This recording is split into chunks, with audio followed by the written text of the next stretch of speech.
Assalamualaikum warahmatullahi wabarakatuh.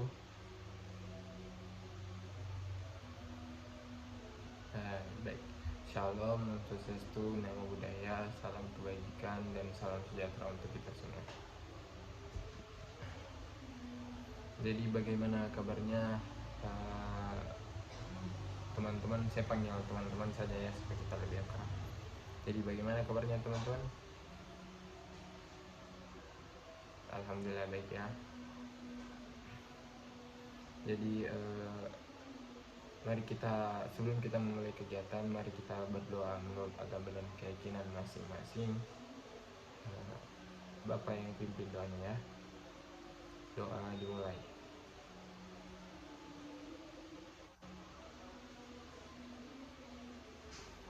Ya, berdoa selesai. Jadi kan anak-anak semua sudah makan kan? Sudah makan? Ada yang belum makan? Waduh, kan tadi berarti istirahat ngapain ini kalau udah makan tadi? Jadi sebelum Bapak mulai, Bapak absen teman-teman dulu ya. Siapa tahu ada yang tidak masuk setelah istirahat.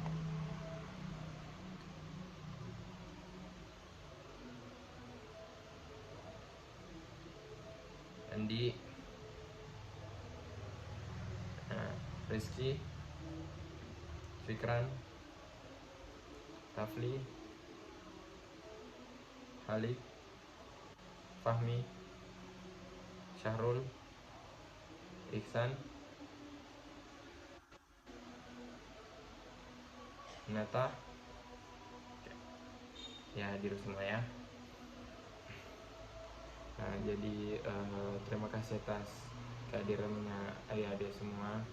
Jadi Bapak minta maaf juga karena menyita waktunya adik-adik sebentar sekali.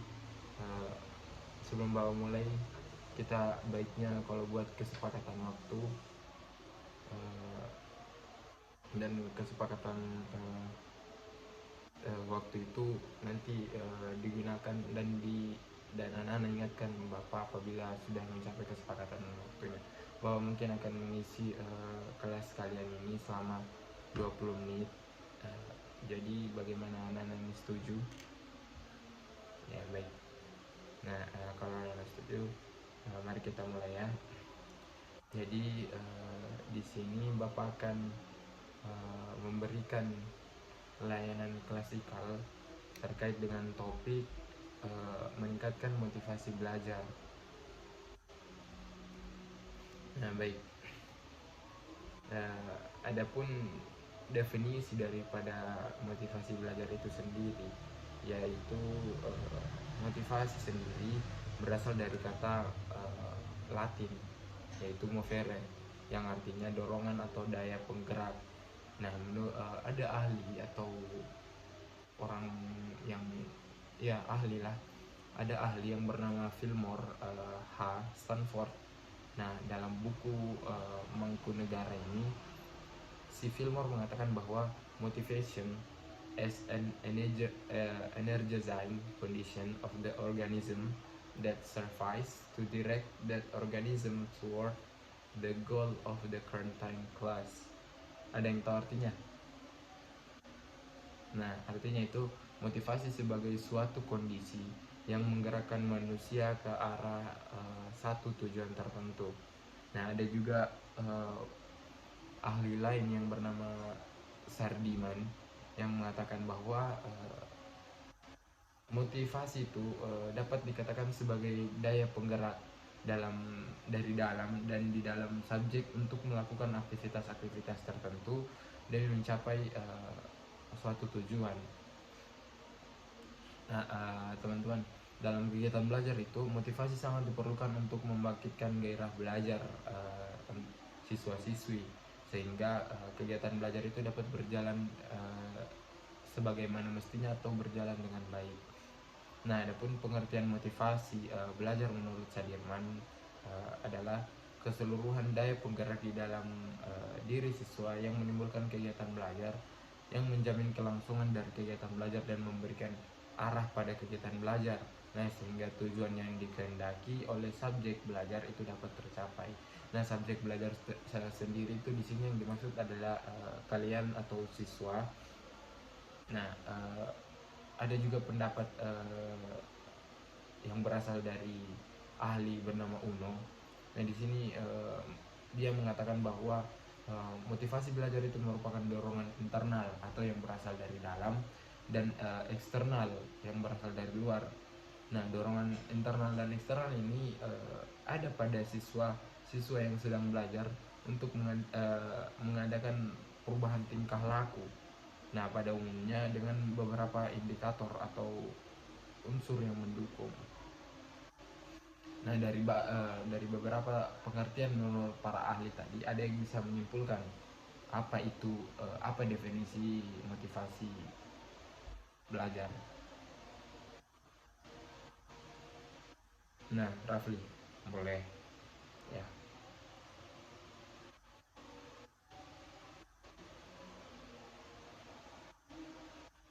Nah, baik. Kita berikan aplaus dulu untuk Rafli. Nah, apa yang Rafli tadi sampaikan itu tidak salah dan itu sudah benar ya. Jadi dapat disimpulkan bahwa motivasi belajar itu merupakan dorongan yang timbul baik dari dalam maupun dari luar diri daripada seorang uh, siswa atau subjek.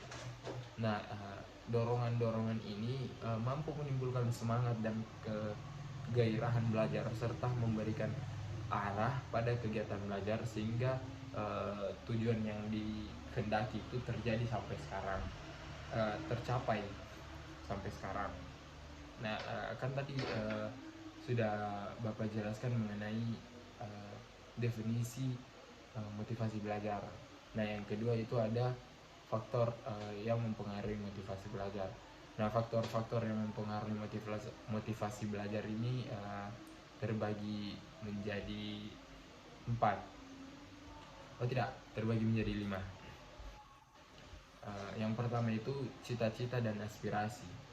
Nah, kenapa cita-cita dan aspirasi ini mampu menjadi faktor yang mempengaruhi motivasi belajar? Karena cita-cita akan memperkuat motivasi belajar,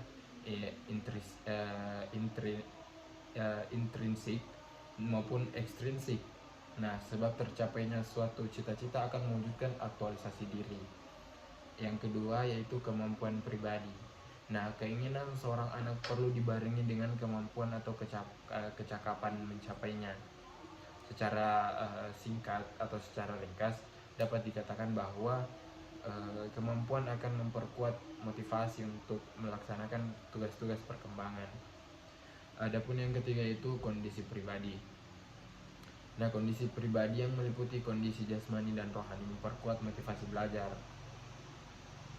Saat seseorang sedang sakit atau sedang lapar atau sedang marah-marah, nah hal itu akan mengganggu perhatian belajar seseorang tersebut. Nah, begitupun sebaliknya, saat seseorang sedang sehat, sedang kenyang atau sedang gembira, pasti hal itu akan memusatkan perhatian pada penjelasan pelajaran. Nah, dengan demikian kondisi jasmani dan rohani seseorang itu berpengaruh pada motivasi belajar. Nah, yang keempat itu ada kondisi lingkungan. Nah, di poin kondisi lingkungan ini dapat berupa keadaan alam, lingkungan tempat tinggal, pergaulan sekitar, dan kehidupan kemasyarakatan. Dan sebagai anggota masyarakat, maka seseorang dapat terpengaruh oleh lingkungan sekitar. Nah, misal bencana alam itu juga atau tempat tinggal yang kumuh itu, apalagi pergaulan sekitar yang buruk itu dapat mengganggu keseriusan dalam belajar. Nah, sebaliknya sekolah yang indah, pergaulan yang baik atau yang rukun akan pasti akan memperkuat motivasi belajar. Nah, dengan lingkungan yang aman, tentram, tertib dan indah, maka semangat dan motivasi belajar itu mudah diperkuat. Nah, adapun poin terakhir atau poin yang kelima itu unsur-unsur dinamis dalam belajar dan pembelajaran. Nah, Di sini, lingkungan belajar dan pergaulan siswa itu mengalami perubahan. Kondisi budaya yang berupa televisi dan film itu semakin menjangkau, eh, menjangkaunya nih ke semua lingkungan tersebut, mendinamiskan motivasi belajar. Nah, guru profesional ini diharapkan mampu memanfaatkan sumber belajar di sekitar sekolah untuk memotivasi siswa-siswi untuk belajar. Itu tadi 5 poin atau 5 faktor-faktor yang mempengaruhi yang mempengaruhi motivasi belajar. Ada yang bisa sebutkan apa tadi 5 faktornya? Nah, Fikran, boleh. Waalaikumsalam.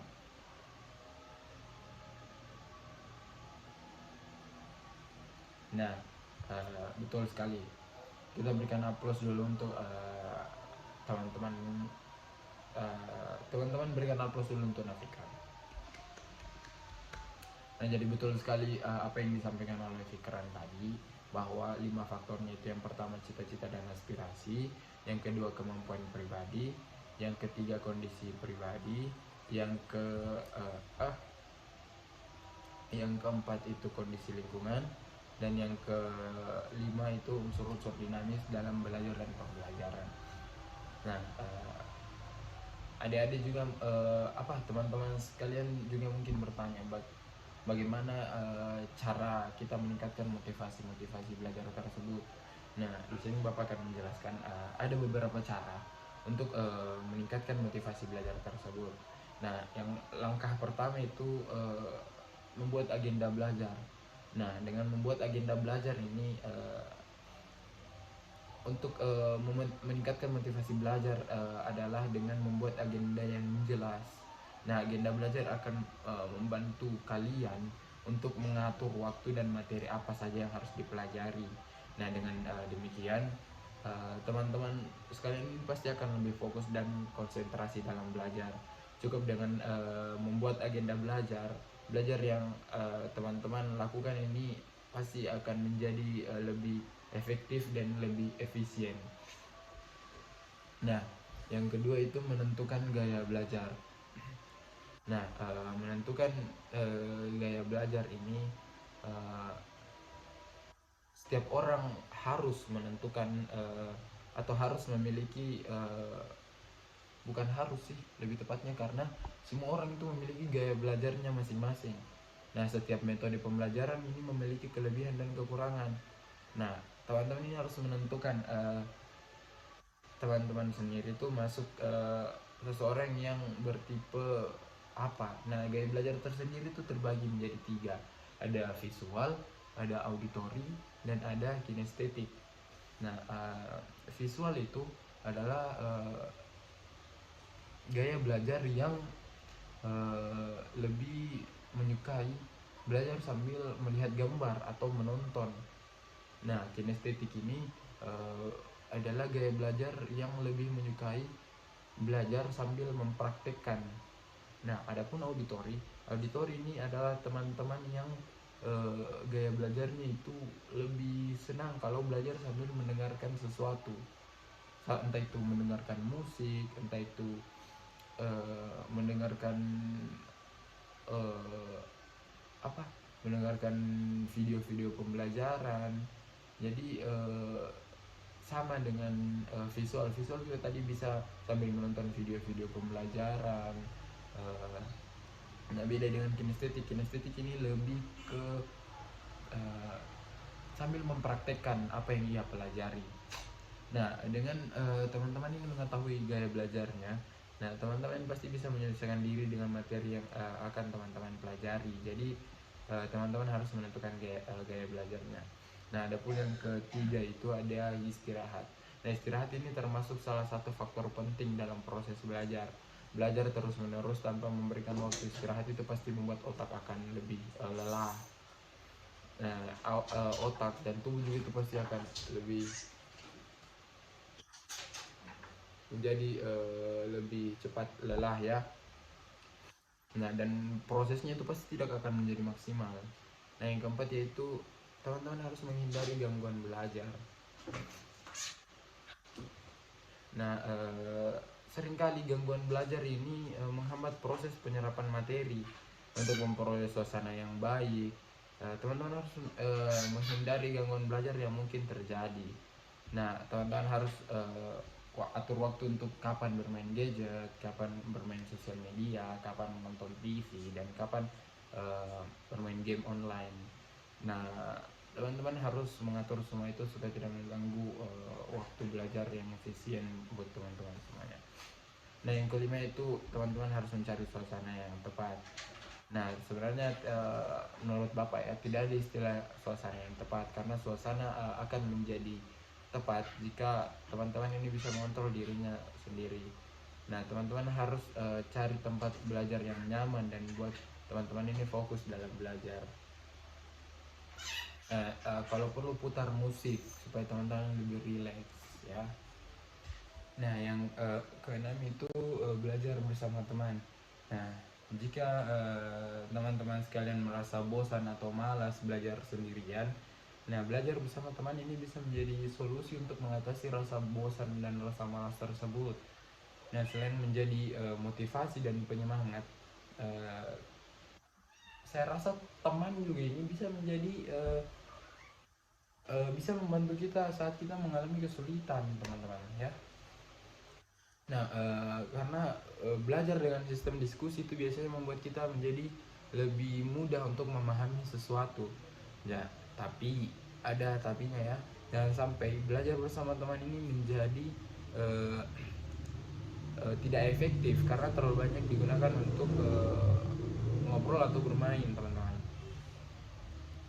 Nah, untuk hasil belajar yang optimal ini diperlukan niat dan kemauan atau usaha yang kuat untuk berusaha.